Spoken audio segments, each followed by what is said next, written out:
Hi, my name's Steve McCutcheon. I like cars, I work on them a lot. I started with this one, and then I bought this one in boxes, and I really bought it for parts for that one. And then I bought two more, or they probably found me.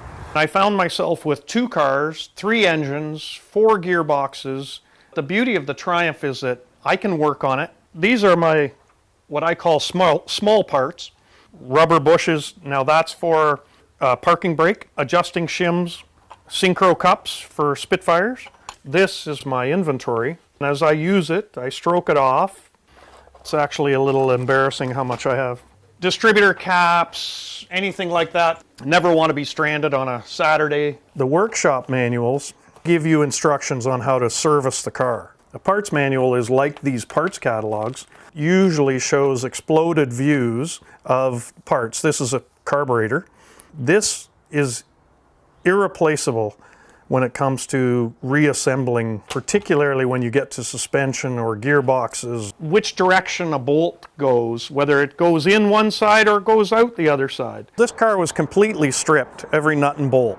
I started with the dashboard, recovered it in leather, and then the instruments and the gauges had to go in, and then all the wiring. The steering wheel is a replacement from the UK, modeled after a Modellita aftermarket steering wheel. At the center of the steering wheel is what they call a trafficator.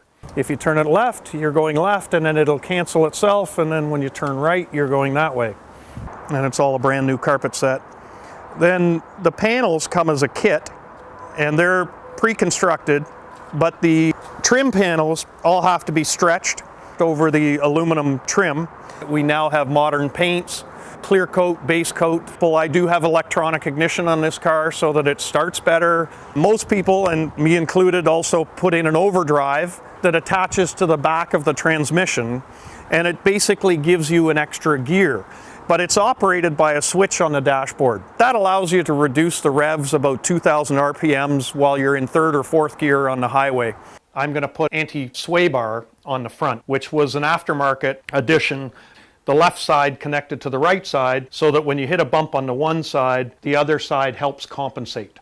It just makes it a much more comfortable animal on the highway. These two cars actually still have side curtains. The wheels are brand new. They're chrome wire wheels. The tires are remanufactured radials. These are tubeless, which is rare.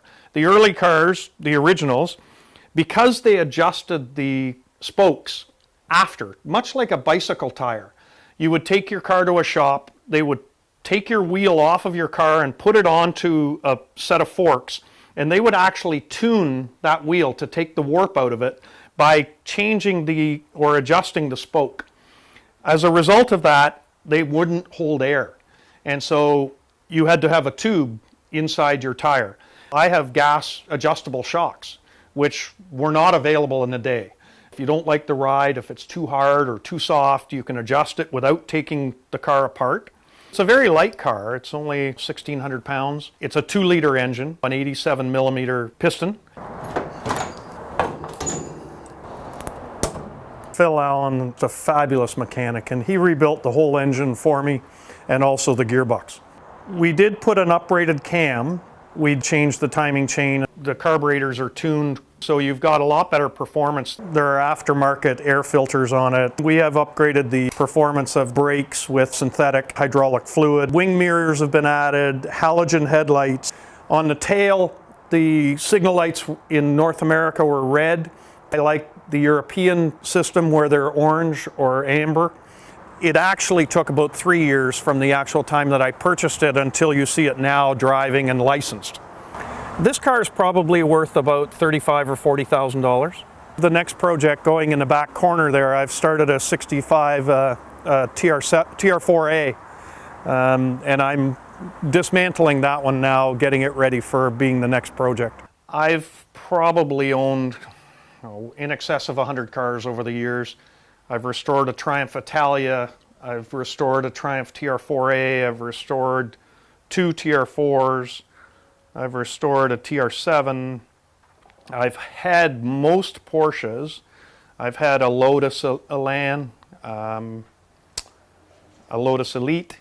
Do you feel badly when you sell them and they drive off? No, actually, I'm usually proud of them. I did a Devon fiberglass car that many of my friends say they can't believe that I sold. But again, it's the research, it's the restoration. I see them at car shows, and it's kind of fun. It's like your baby is out there. You know, it's a good thing. My mechanic, Phil Allen, who was brought to this country to work with British Leyland and Triumph, he knows tenfold of what I know.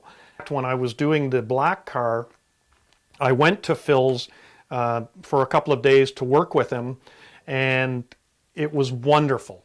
It's like almost learning through osmosis. Most of them are leaving us now, and unfortunately, as they die off, so is a lot of our access to the knowledge, and we're going to miss those guys.